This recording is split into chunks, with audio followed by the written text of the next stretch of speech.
Hey guys and welcome. It's Nina Madden here, your NLP Master Coach. In this video, I'm going to talk to you about the NLP Metaprograms. So the NLP Metaprograms are behavioral patterns and patterns that we default to in times of stress. And we have this consistency in these patterns. They're very similar to the Myers-Briggs patterns. So they cover things like introverted, extroverted, motivational filters, if we're away from or if we're towards. And the reason you want to know the meta programs is for three reasons as an NLP coach or anyone using NLP in business or sales or in your life in general. So the first reason you want to know the NLP meta programs is because by knowing the meta programs, you'll be able to help your clients to create environments that are correct and appropriate to them. So someone who has an independent worker meta program will thrive in an environment where they get to work on projects alone, where they get to take a lot of responsibility for these projects, and where not many people are interfering with them a lot. Whereas someone who has a working meta program, which is a team player, may not thrive in that type of working situation, but they will thrive much more in a team. So when you're as an NLP coach or a life coach, you're helping your clients to create goals that are really going to make their lives happy and wonderful and authentic and true to them, then you want to know the person's meta programs. So it works very, very well in combination with knowing the person's values. Now, the other reason you want to know the meta programs is because it will help you be able to predict people's behaviors in advance. So I don't know if any one of you have watched this show Billions on, I think it's going on Sky TV, where Damian Lewis plays this multi-billion-dollar hedge fund manager. His name is Bobby Axelrod in the movie. He has a psychologist working for him called Wendy Rhodes, and everybody loves Wendy. And one of the great things about her is that she really has these guys down to a T. She knows the guys that are working for Axelrod. She knows their behavior, and especially in times of stress. So when they fuck up, for example, and they make big mistakes, she knows, is the person going to go get drunk, take lots of drugs, and then go to a cabin in the woods where they spent some childhood, because maybe the person is an introvert. So to heal and to recover, they need to go to their alone space. Or are they going to find them down in the casinos where they are surrounded by lots of people and living at large, because that person is an extrovert? So she's able to figure these guys out, and there are so many of these different patterns, but because she knows how to, it helps her to read people because she knows their patterns. People are relatively consistent.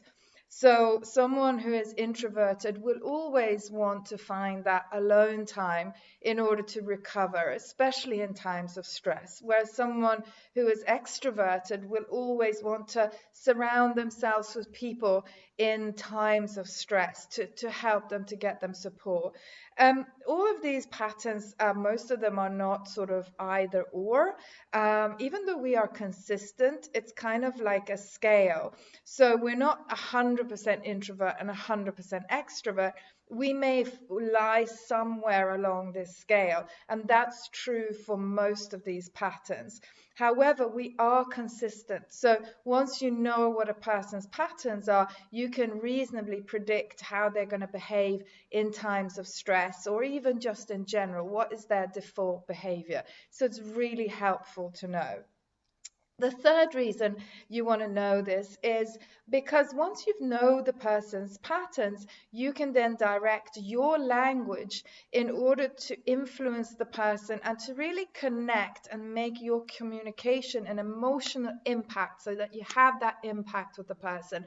So let's say, for example, a person is coming to therapy or coaching, they don't want to have a long-term situation, they want to have a short term with you.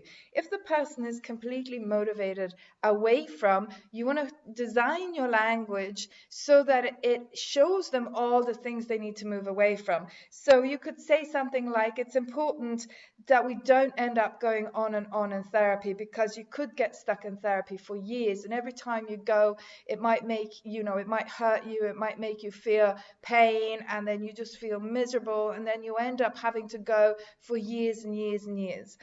So that type of sentence is designed in a complete away from, to someone who has an away from motivation. Let's say the same person has mostly away from, but a little bit towards. You can design your sentences similarly. It's important that we avoid getting stuck in therapy for years and go round in circles, rehashing old wounds, because you really want to get over this and start living your life, right? So what you've done here on the end of the sentence is you've added a little bit of a towards. You want to get over this, you want to start living your life, because that will then connect with the person. Now, if someone is completely towards, they don't want to hear you go on and on and on about the stuff they don't want, because they're not interested in that. They only want to hear the towards motivation. So you could say something like, it's time to get over this now, because you want to start your life. You want to start living. You want to start achieving the dreams that you have.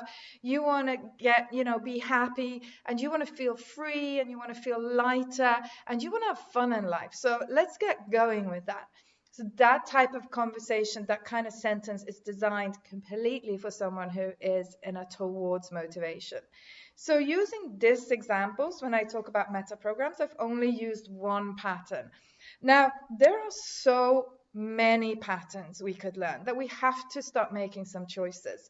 I believe that Richard Bandler and John Grinder, when they were doing this and researching this originally, they identified something like 200 patterns. Now, that's way too much. Unless you get really, really passionate about metaprograms and you really want to make this your thing, then obviously that's too many patterns to go through. Some of the NLP trainings that you will study may teach you up to 60 patterns. Again, it makes it slightly irrelevant, because you cannot work with 60 patterns at any given time, right? So we have confined it down now into 14 patterns. And so 15 actually, I'm going to go through the 15 patterns with you, because these are the patterns that I use consistently with my clients. The way I use it with my clients is I listen out for what their meta programs are. I help them to design their goals so that they suit the meta program. So someone who's an introvert can design a life that includes a little bit more quietness and a little bit more away from, the hustle and bustle, whereas someone who is extroverted, doesn't necessarily want to go and live in a cabin in the woods. That would be quite detrimental to them. So it helps us when we help our clients design our goals. Secondly, it helps us to help the client understand and get to grips with the changes that they're making. Now, for example, we have something called convincer patterns. So some people are never convinced that something works. These people are very good as proofreaders, these very detailed type of jobs, because they never get convinced. Some people are convinced after 3 times. That's probably the most common one. Some people are one-time convincers. And, so we have different number of convincers, and you may want to think about what's yours like. And the question really that you want to ask is, how do you know that somebody is good at their job, or how do you know that you're good at your job? Do you need to do it once, or do you need to see them do it once? Or is it like, if you see them do it 3 times, would that convince you? Or is it 5 times? Or are you never convinced? And the reason a convincer strategy is I'm going to go through them one by one, by the way, but I'm just giving you some examples here. The reason a convincer strategy is important in change work is because, for example, if you're helping someone with self-belief and confidence, if a person is a 3-time convincer with self-belief and confidence, and you're helping them through your through your coaching and through the NLP techniques that you have used with them, they will know that they've made the changes after having 3 experiences of feeling more confident. So they're not going to walk away from your session and say, yay, I'm so confident now, I feel on top of the world. They need 3 experiences where they are feeling this sense of confidence, whereas if those experiences had happened in the past, they would have felt a lack of self-belief or a lack of confidence. So you see why it's important to know this when you're helping people make the changes, because you can speak with them and prepare them for that. So the person who is a 3-time convincer, for example, you're working with confidence, you can speak with them and you can say things like, when you've experienced situations with this new confidence and you felt this new confidence in new situations, after the 3rd time, you're going to really know that you've made the changes. And for someone who's just a 1-time convincer, they only need 1 time, right? So that's one of the reasons why it's also important. Now, how do you find out what a person's meta program is? Well, there are a few ways. Well, 2 really. The first way you would find out what a person's meta program is you can ask them specific questions. So we're going to give you those questions that you can ask as well. The second way, which is probably the way you're going to use more often, is just listen to how they speak. So if they're speaking about an experience and are they using a lot of away from motivation, or are they using a lot of towards motivation? And if you've studied with me or you watched the video on values, you'll know more what I'm talking about when I talk about away from motivation and towards. Just in short, we're always motivated away from pain and towards pleasure. So if you're trying to identify what a person's motivational filter is, you want to listen out. How do they speak about experiences? How do they speak about new projects that they're going to do? How do they speak about the future? What do they say when they talk about, let's say, their business? Do they talk about the reasons you have to do something to move away from problems?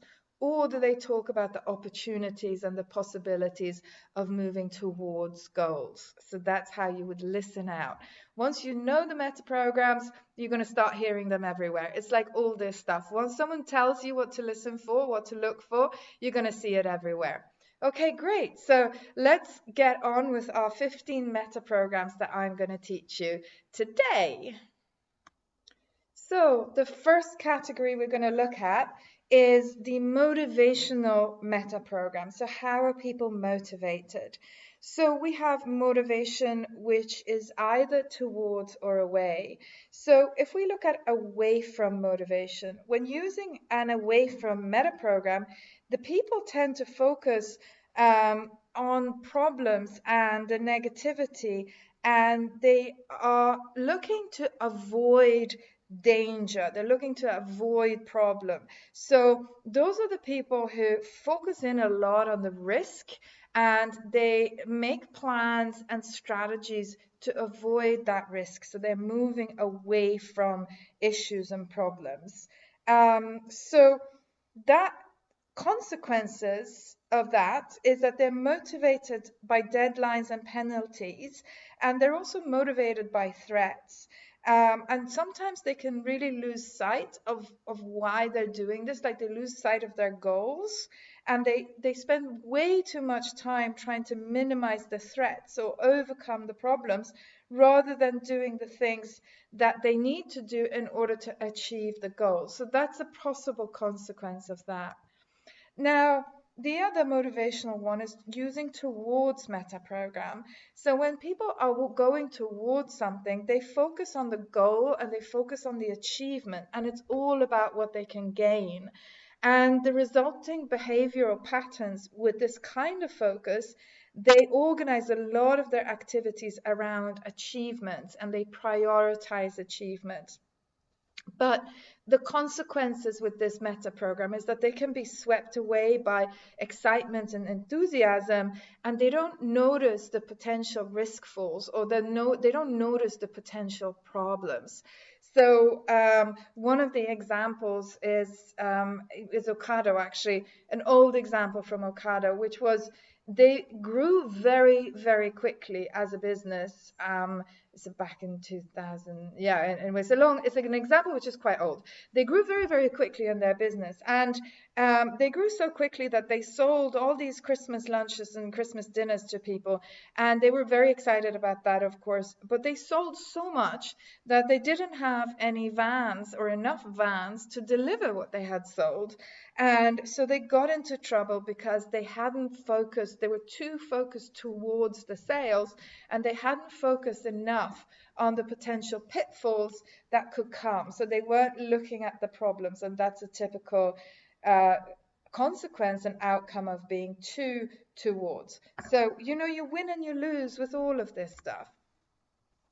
So the next one is proactive versus reactive.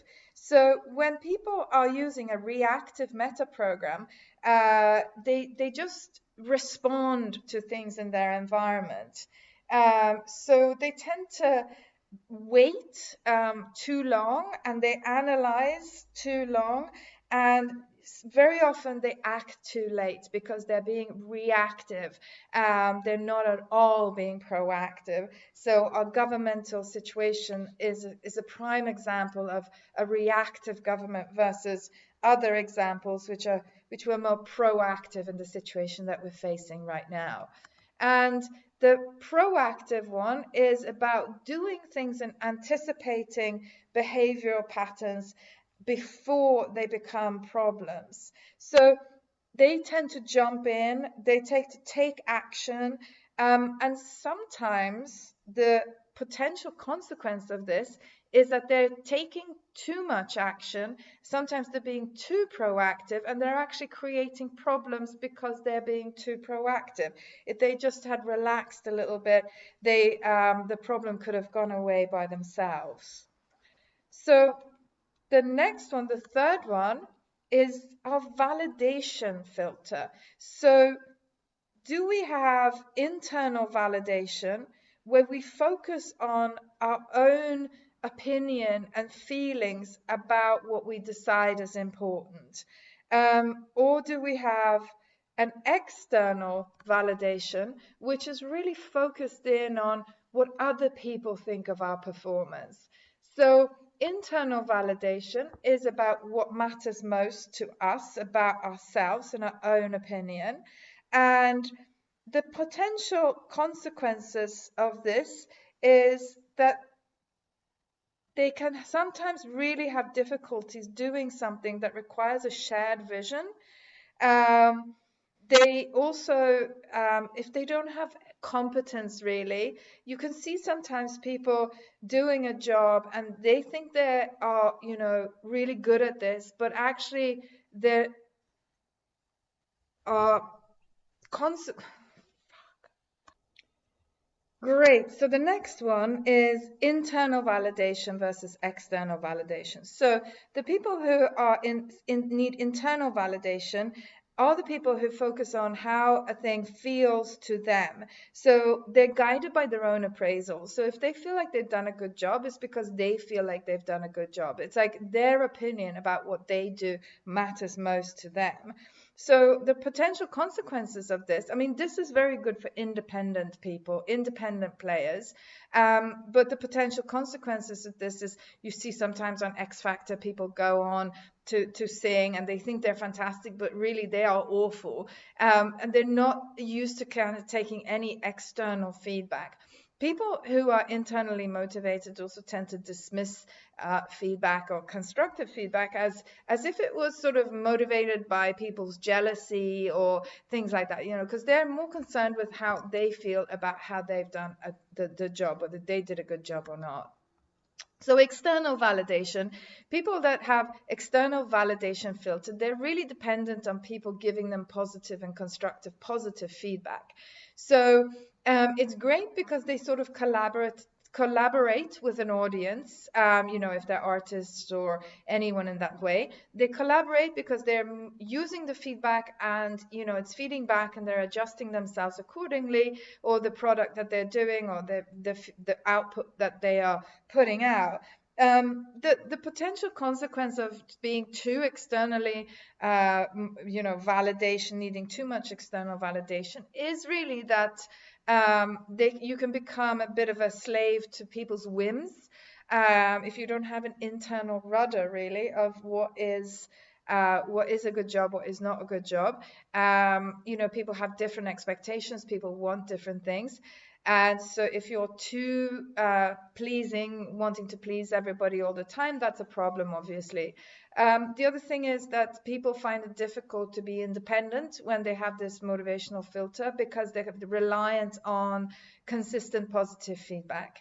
So if you have a reliance on external feedback, it's really helpful to set up your life and your situation, your working life around that. So create feedback loops, for example, with your clients, where you get the feedback all the time, positive and negative, because that can really help you. In terms of being internally motivated, for some professions, of course, that is absolutely essential. Like if we look at how art history has developed, you can see that, the avant-garde and the Picasso and the Duchamps and these people, to develop something, you need to believe in yourself. You need to have this internal reference. If Picasso listened to what his audience said about his paintings, he would probably have stopped painting, right? Because, people thought it was rubbish, but he felt like he was doing something, and he proved the world wrong, eventually. Likewise, people like Elon Musk, who are creating, quite innovative, inventions, or even just creating, an airplane. You have to be able to believe in yourself and not be too reliant on what the rest of the world thinks. So you win and you lose. That was the validation filter, whether it was internal validation or external. So let's go for number 4. Our meta program is, do we prefer options, or do we prefer to have procedures? Now, people who prefer options, they tend to focus on possibilities and opportunities, and they love doing things differently than they've done before. So when you give a person a project who loves options, they'll come up with lots of ways that you can do things differently. These are the people that in NLP trainings, when you teach them how to do an anchor, they like to make it up and do it differently. They're always coming up with options on how things could be done differently, and they love it. And if you look at NLP as a body of knowledge and as a kind of science, actually, it's a body of knowledge that's very options based. You can take one technique here and another technique there, and you can put it all together, and you can do it the way that you want to do it. You could be really creative with it. And some people absolutely love this element of NLP. Now, some people get very stressed out by that, because the other side of this meta program is the ones who are more, focused on procedures. So this is actually a sign for preschool, how to sit on your chair, face forward, seat tucked in, back straight, heads up, and all 4 chair legs on the floor. So you can see that this is a procedural step-by-step outline. And some people love procedures. Like they just want the 7 steps to success, or the 6 steps of the NLP technique, or like we have been teaching, the Tigro model. They love that procedural element because it gives them safety and it gives them a sense of security. So some of the consequences of really wanting to rely on procedures is that sometimes people can get stuck in the belief that there is only one specific way of doing something, and that there is the right way of doing something. And if we only do it this way, this has to be, the ultimate right way of doing things. And you'll see that sometimes when people discuss NLP techniques, there is this way, it has to be exactly in this way, or people discuss coaching or therapy methodologies. People will get very passionate and hot-headed about, the exact right way of doing something. And this is a response to sort of a procedural approach. And this is our fourth meta program, which is options versus procedures. So let's have a look at our fifth meta program. Our fifth meta program is similarity versus difference. So people who have a sameness meta program, they focus in on how things they experience in the world are the same as other things. So they see the world in terms of sameness. So they look at how things are the status quo. And when they find new things that they enjoy, it's very often because they're very similar to other things that they enjoy. So people who use the sameness meta program, they see things in the same. They'll say things like, all people are the same. If you ask them, what's the relationship between the job you have today and the job you had 10 years ago, they'll say it's exactly the same. So that is a sameness meta program. And then other people look at a difference meta program. So to a person who has a sameness meta program, these two pictures that I'm showing you now, they'll say, oh, they're exactly the same. Whereas someone who has a difference meta program, you show them these two pictures and they'll say, oh, but they're completely different from each other. So the difference meta program is that they love things to be different. They love new things. They love variety. And if you try to put them into like a sort of the same situation, they just get really frustrated and really bored. So the difference people, the people with difference meta program, they tend to change their jobs a lot.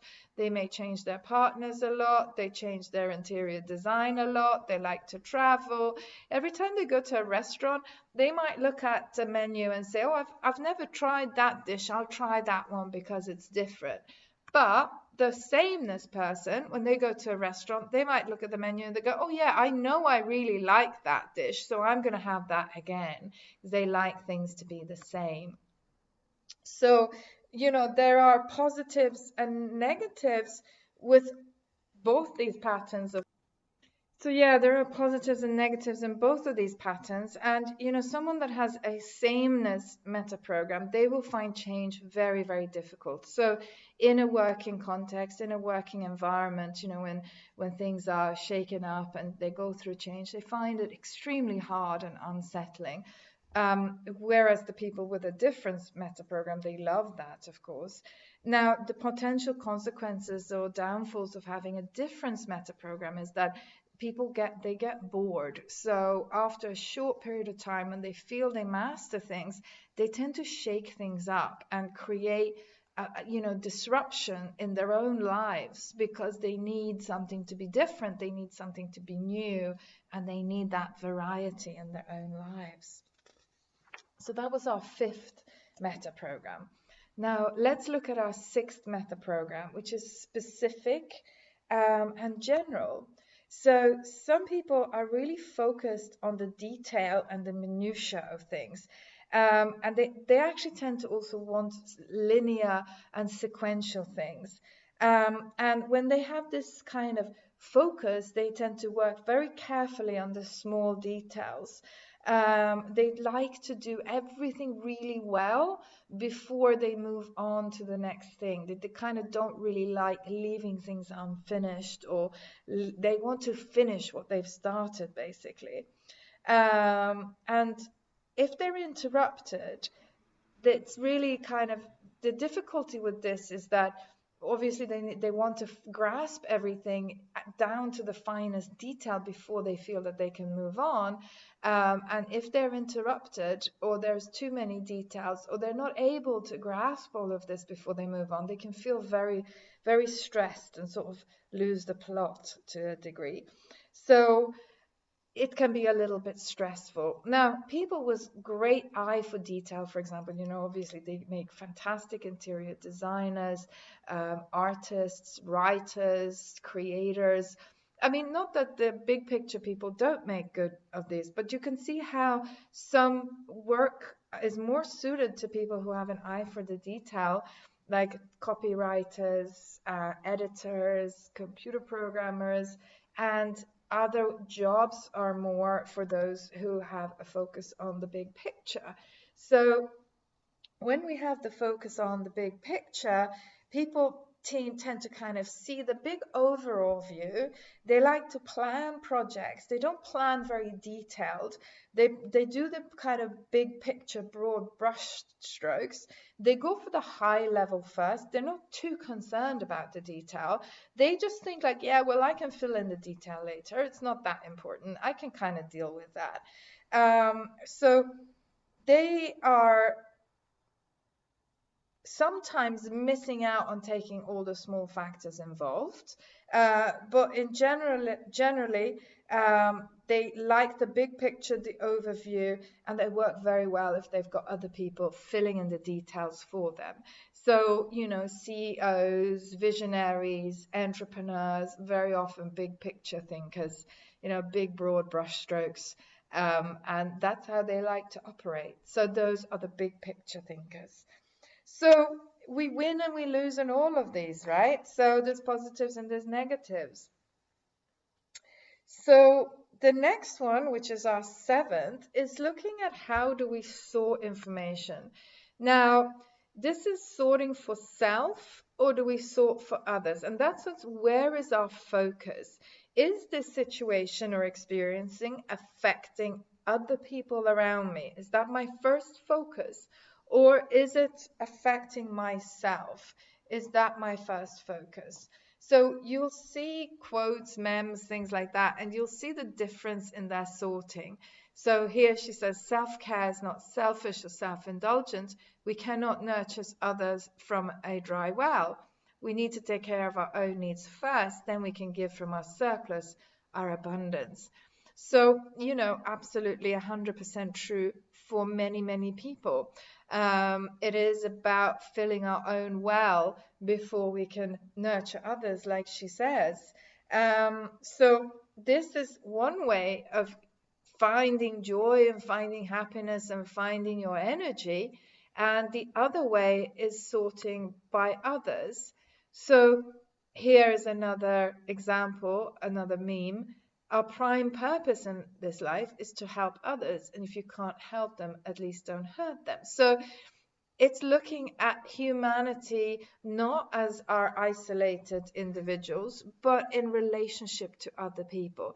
And people who sort for others often find joy from helping others, and they actually get energized by helping others. It's filling their well to help others. Whereas others who sort for self, they fill their well possibly by going internal and maybe slightly more introverted as well. So do we sort for self or do we sort for others? And where is our primary attention? Where's our primary care going? And so obviously these have consequences and positives and negatives as well. So the next one we're going to look at is the feeling, choice, and thinking. So feeling, thinking, and choice. So are we mostly concerned with our feelings? Are we involved in our feelings? Do we react and respond to the world based on what we feel? Or do we react and respond to the world based on what we are thinking? Or do we have choice? So can we have an experience, feel the feelings, think the thoughts, and then choose, am I going to react from a thinking sort of logical point of view, or am I going to react from an emotional point of view? So the feelers are in the moment. They focus in on the gut response to something. They act out of their emotional life. They're quite often excessive. They can be very reactive, and they are sort of, you know, at the mercy of their feelings very often. So their feelings kind of run the show. Passionate, of course. And the ones who are, they can sometimes be criticized, you're always so emotional, right? And the other ones, this is Sophia, the AI robot that was created. You can look her up if you want. She is a robot who has an intelligence. She's artificial intelligence, and she's a learning robot. So she learns through interacting with us as human beings. And she's even been given a passport. And she has a Saudi citizenship, I believe. So she's a symbol here for the thinker metaprogram. So we focus in on practicality, on logic and reason. And under stress, these people go back to logic and reason. And of course, they're sometimes criticized for being cold and unfeeling, right? And then the choice people, probably in the best position, because they do feel the feelings, but they're able to step back from their feelings for a moment, think the situation through, and then decide, should I react and respond emotionally, or should I react and respond with emotion, with logic and reason? And of course, different situations require different things. In our interpersonal relationships with people that we love, we can't be sort of cold and logical like a robot, because we would be then considered to be unfeeling. We need to be emotional.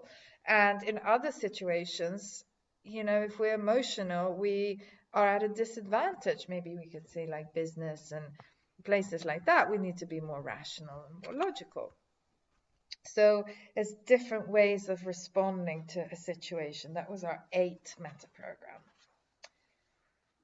So moving on to number 9 is, how do we like to socially interact and how do we like to work? And we're going to look at independent players. So they like to focus in on the value of their working alone, and they take a lot of personal responsibility. They work best independently in long session, and they don't like to be interrupted or disturbed, and they just want to get on with the job, basically. Then we have the ones who like to be in proximity to other people. So they're not actually the team players. They like to work on their own projects, but they like to work on their own projects in a team or like with other people around. So you find a lot of, before our COVID situation, proximity entrepreneurs who were proximity people. They like to be responsible for their own work. They work on their own projects. They take 100% responsibility, but they don't like to work alone. So we found this mushrooming of co-working spaces all throughout the world because entrepreneurs want to be in the proximity of other entrepreneurs. They don't want these other people to interfere necessarily in what they do, but they just want to be close to people. They want to be near people. And then we have the collaborators, the team players, that ones that want to work together with other people and who really get energized and feel creative when they're surrounded by other people. So if you have a collaborative worker and you put them in a management role, they may not be happy about that. Or you put them responsible for their own projects and they're going to work on their own projects alone, they'll find that really isolating and difficult, and they will lose their creativity and they'll lose their energy from that situation. So if you're a collaborative worker, you want to work collaborative with other people. So the next one is our rules metaprogram. This is really interesting. And this is our 10th metaprogram, and we've got our rules. So this picture is symbolic of our little rule book. So this is kind of like a matrix. So we have different combinations of the rules metaprograms. So we have the first one, which is my rules for me and my rules for you. So that's the my rules for me metaprogram and my rules for you.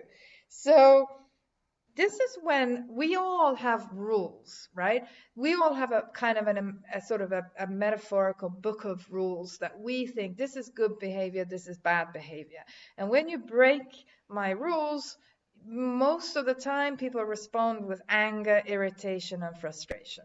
So anyone that has an anger issue, it's really interesting to look at their rules pattern. Someone who loses the plot easily, loses their temper easily, check out their rules pattern. And I tend to just say this to them, describe it to them. Everybody has a rule book, let's have a look at what are your rules patterns. So my rules for me and my rules for you means that I have a set of rules that I adhere to and I follow. And because I follow those rules, I think you should follow those rules. So you should behave exactly the way I want you to behave. My rules for you. So people that say, for example, I would never turn up late to a dinner party, so you are incredibly rude for turning up late to mine. That's an example of taking my rules and mapping them across onto you. So that's my rules. So I then believe that everybody around me should follow my rules. The problem with this, my rules for me, is of course everybody else has their own rules. They don't know what my rules are because my rules are in my head. So I set myself up for a lot of disappointment, a lot of being let down. These are the people that you see all the time walking around saying, oh, I couldn't believe that she did that. I would never behave that way. Or so-and-so in the office spoke to me like that. I would never behave in this way. So you can hear it in their language, how they always say, I would never do it. That person is very, very bad or wrong for doing it. So the problem with this is obviously lots of disappointment and it's difficult for people around them as well because they're constantly angry with you for not following their set of rules and they're constantly disappointed with you for not doing exactly what they want you to do, as if they have, as if they're the kind of dictator of your life. And so, yeah, difficult to be around and difficult to be. So the next one is my rules for me. I'm using the same picture, by the way, for all of them here. My rules for me, and I don't care about your rules. So this could be, I have my rules for me and I don't care about your rules, or you have your rules for you. So I'll behave in the way that I want to behave. I'll show up on time to your party. I will be punctual. I will keep my promises. I will, maybe not take drugs. I don't drink. These are my rules. But what you do is up to you. So this is more of a laid back kind of live and let live type attitude to people.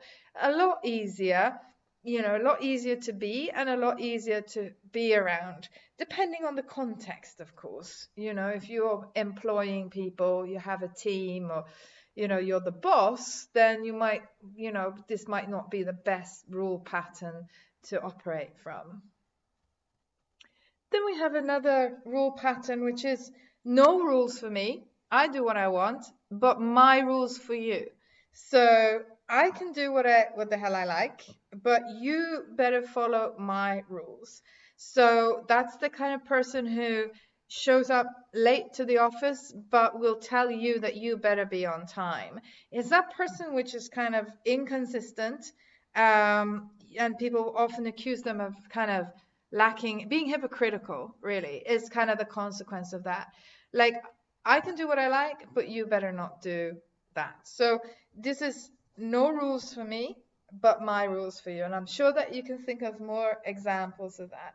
It's tricky because it often creates unfair situations. So people who are exposed to this type of person often feel like they're unfairly treated because they're held to a set of rules and the person that are holding them to these rules doesn't seem to follow them themselves. So pattern number 14. So this is your convincer pattern. So how do you know that somebody's good at their job? How do you know that you like something? How do you know that you're good at your job? How do you become convinced of something? How do you know that something's true, that something exists? And we have different types of convincer patterns. So some people need to see it being done for them to be able to believe that it's true. So we have some people here watching someone paraglide. So a seer needs to see it be done. So they may, in NLP, watch a demonstration, and because they're watching it being done and they can see it works, then they are convinced, because their convincer pattern is a visual one. So some people need to read about it. So the people who need to read about it, they are the ones who will say things like, oh yeah, they've done lots of studies on that. I read a study on blah, and they will support their convincing strategy with reading about it. So you can give these people books to read, articles, you can show them to scientific studies, and you can let them read that stuff on their own, and that is part of their convincer strategies. Now we have some other people, they like to hear about it. So these are the people who are told something and then they believe it to be true, they believe it can be done. Oh yeah, I heard someone talk about that, as they say. Or they come on your course because someone told it was a good course. Or they come to you as a client because someone told them about you. So that's another convincer strategy. Word of mouth works on this idea of hearing it from someone. So, but it's only one of 4 convincer strategies, right? And then the 4th convincer strategy is some people need to do it. So they need to actually physically experience it. They may come to you as a client because somebody told them, or they read about you, or they saw you do something. But ultimately, they won't be convinced that you're a good coach until they've actually been and seen you for a session. So they are the people who need to actually do it for them to be convinced. So those are the 4 different ones. We have the seers, they want to visually see it. You have the ones who want to hear about it. You have the ones that want to read about it. And then you have the ones who want to do it. Now, just to finish it off, pattern number 15 is the time convincer. So how many times, because you can have a see, hear, do, and read, right? Which one you do have. How many times do you need in order to know that someone's good at their job? So for example, if you need to see someone do something, do you need to see them once? Are you a one-time convincer?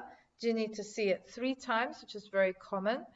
Do you need to see it 5 times, which is quite a lot?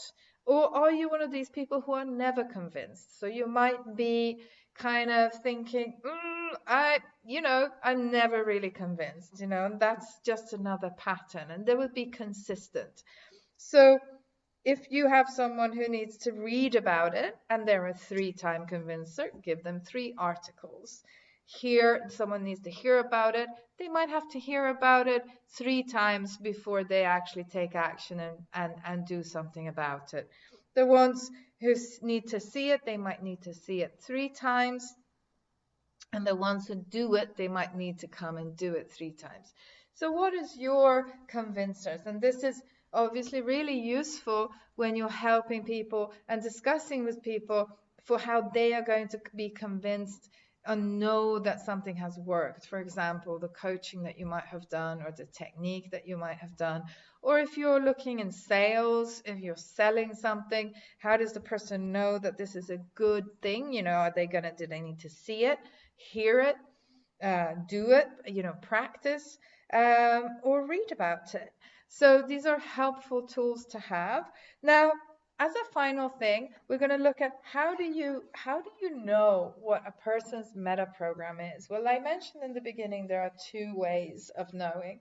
One is just simply listening out to their language, hear what they're saying, and the other one is asking specific questions. So with each of the pattern, you can think about questions that you can ask for each one of them. So for example, if we look at the motivational, which was the first one, what question would you ask? You could say, well, tell me about an experience where you're really motivated. Tell me about something that you're really motivated to do in the context of business or whatever it is that they have going on in their lives. You could say, proactive, reactive. Tell me about a time where you took action. What was the, what was the reason behind you taking action? What led you to taking action? Validation, whether it's internal, external, ask them, how do you know that you're good at your job? Is it just a feeling that you get, or do you need people to tell you? When it's about options and procedures, ask them when they enjoyed something, learning something. What was so good about learning that part that they were learning?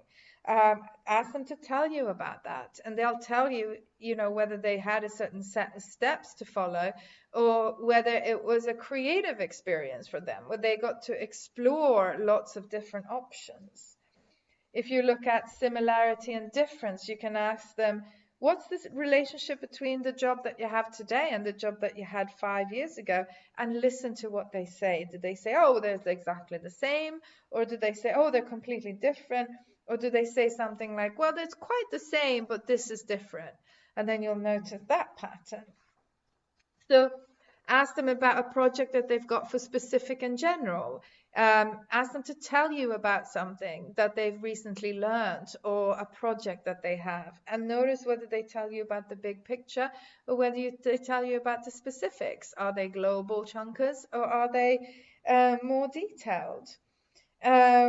Ask them for the sorting for self or sorting for others. Ask them about an experience that they really enjoy and notice what they focus in on. Ask them about a special time that they had and you'll hear what their focus is. Are they talking about other people or are they talking about mostly for themselves? The feeling, the choice, and the thinking, again, you can ask them about a stressful situation that they experienced or a challenging situation that they experienced at work. And how did they react and how did they deal with that situation? And then you can listen out. Do they talk about the emotions and how they felt and how they responded? Are they talking about it in terms of rationality and logic and how they responded? Or are they giving you a little bit of both? So that's your feeling and thinking and your choice. With the independence and proximity and collaborative work filters, ask them about what they enjoy most at work. Do they like to work by themselves or do they like to work in a team? Ask them to tell you about an enjoyable time that they had at work. And with the rules program, you just listen out if they're annoyed with anyone or angry with anyone. Ask them to tell you about someone that irritates them or frustrates them and listen out to their rules pattern. You notice people that have the my rules for me and I don't care about your rules or your rules for you. They rarely get annoyed with other people because they're quite relaxed in their rule patterns. And then as a final one, we have the convincer strategy. So again, you can ask, how do you know that you're good at your job? Or how do you know that someone else is good at their job? Do you need to see them do it, hear about it, read about it? Or you can think about, the last time you chose to do something, for example, come on a training course. Did you need to see someone do it? Did you need to hear something or do something or read about it? And then think to yourself as well, last time you purchased something, how many times did you need? Were you a one-time convincer? Were you a three-time convincer? A five-time convincer? Or are you one of these people who is never going to be really convinced that you can do something well? And then that kind of concludes our section on our meta programs. And what we've gone through is we've gone through the 15 different meta programs that I use the most in sessions. I've talked about what these different meta programs are, how people behave when they have these meta programs, and how you can find out what these meta programs are, either by asking questions or just listening out for their conversations. I hope you enjoyed this, and I hope you get value from using this and starting to listen out to people's meta programs and explore your own as well. And I'll see you in the next video.